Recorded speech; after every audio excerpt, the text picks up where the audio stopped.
আপনি অংশগ্রহণ করেছেন, আপনার কিরকম লেগেছে? আমি পরম সৌভাগ্যশালী আজকের দিনে, কারণ কমল প্রভুজি, প্রশান্ত প্রভুজি আমাকে এখানে আমন্ত্রণ জানিয়েছিলেন এবং আমি নিমন্ত্রণ বলবো না, হয়তো প্রভুরই ইচ্ছা যে আজকে এখানে যজ্ঞানুষ্ঠানে আমি অংশগ্রহণ করেছি।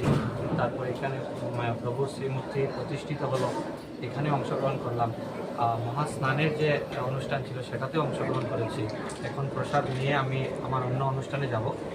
এটা একটা খুব সুন্দর প্রতিষ্ঠান গড়ে উঠছে।